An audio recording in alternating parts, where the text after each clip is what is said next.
Hi friends, welcome to my channel. ఈరోజు మనం దిల్పాసన చేస్తున్నాము. ముందుగా దిల్పాసన ఆవాల్సిన పదార్థాలు: మైదా పిండి, కొంచెం సాల్ట్, వేడి చేసుకున్న నూనె 2 స్పూన్లు.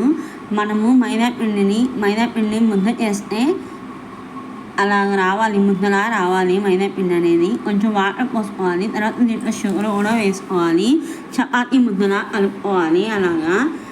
తర్వాత వచ్చేసి లోపల స్టఫింగ్ కోసము పావు కప్పు, అరకప్పు కొబ్బరి పొడి, పావు కప్పు టూటీ ఫ్రూటీ, తర్వాత యాక్షన్ నట్టు ఏదైనా కానీ మీ ఆప్షనల్. నేను బ్రెడ్ క్రామ్స్ వేసుకున్నాను.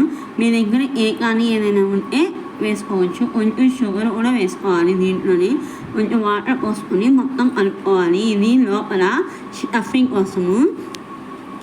ఇలాచీ కూడా వేసుకోవాలి. వేసుకొని కలుపుకున్న తర్వాత మన దగ్గర ఉన్న చపాతీ పిండి అనేది, చపాతీ మిశ్రమాన్ని 2 పార్ట్స్గా చేసుకోవాలి. ఇది అనేది 2 పార్ట్స్గా చేసుకొని చపాతీ పిండి చపాతీలా చేసుకొని రూలర్తో మొత్తము చపాతీలా చేసుకోవాలి. చేసుకున్న తర్వాత అటు పైన అనేది ఆయిల్ కానీ ఏదైనా ఘీ కానీ అప్లై చేసుకోవాలి.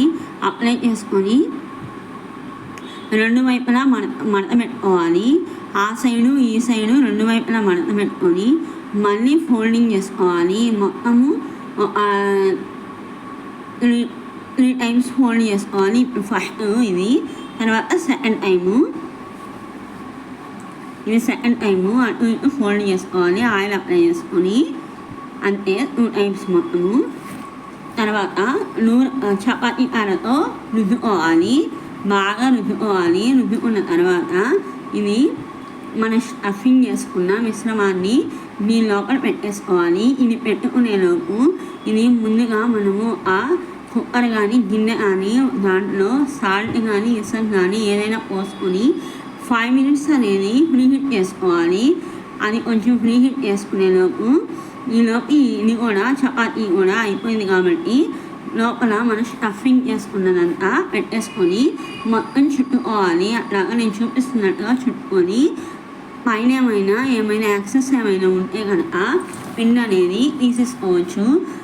చిన్నగా స్లోగా బ్రష్ చేసుకోవాలి. కర్రతో అయినా కానీ మనం రూలర్తో అయినా కానీ చేసుకోవచ్చు. తర్వాత ఒక గిన్నె తీసుకొని దానికి ఆయిల్ అనేది అప్లై చేసుకోవాలి. ఈలోపు మనము ఇది ప్రీహీట్ చేసుకున్నాం కదా, అది కూడా నేను చూపిస్తున్నట్టుగా. తర్వాత ఒక గిన్నెకి ఆయిల్ అప్లై చేసేసుకోవాలి.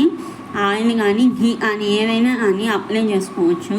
ఇది కాకపోతే మనము దీంట్లో దిల్పాసన పెట్టిన తర్వాత పైన కింద ఆయిల్ అప్లై చేసిన తర్వాత మధ్యలో అనేది చూసుకుంటూ ఉండాలి. లేకపోతే అడుగు అనేది మాడిపోతూ ఉంటుంది. ఆ 5 మినిట్స్ తర్వాత ఇలా చూసుకుంటూ ఉంటే మంచిది, మాడిపోకుండా ఉంటుంది అనమాట. అందుకని ఇలాగా పైన కూడా ఆయిల్ కానీ మీ ఇష్టం, ఆయిల్ అయితే ఆయిల్ కానీ ఏదైనా కానీ ఫ్లేవర్స్ ఆయిల్, ఫ్రీడమ్ కానీ ఘీ కానీ ఏదైనా వేసుకోవచ్చు. మీ ఆప్షనల్లను అది అనేది ఇలాగా 2 మినిట్స్ ఒకసారి పెట్టుకోవాలి. ఇప్పుడు నేను ఇప్పుడు బేక్ చేసుకుంటున్నాను. దాంట్లో పెట్టేసి జాగ్రత్తగా బేక్ చేసుకోండి. పైన రబ్బర్ అనేది తీసేసేయాలి. రబ్బర్ మాత్రం ఎప్పుడు కేక్ చేసేటప్పుడు కానీ అలా ఉండకూడదు. అదిగోండి, ఫస్ట్ వైపు ఆలిపోయింది, రెండో వైపు ఇంక ఇప్పుడు అనేది అయిపోయింది. దిల్పాసన అనేది ఇది మంచిగా అడ్జస్ట్ చేసుకోవచ్చు. మన పిల్లలకి కానీ ఇంట్లో కానీ ఎప్పుడైనా స్నాక్ ఐటమ్గా కానీ చేసుకోవచ్చు. బయట ఉండేదానికన్నా ఇంట్లో అయితే చాలా హెల్తీగా ఉంటుంది. బయట ఉండేదానికన్నా. మీకు కనుక ఈ వీడియో నచ్చితే కనుక లైక్ చేయండి. అలాగే సబ్స్క్రైబ్ కూడా చేసుకోండి. Bye bye friends.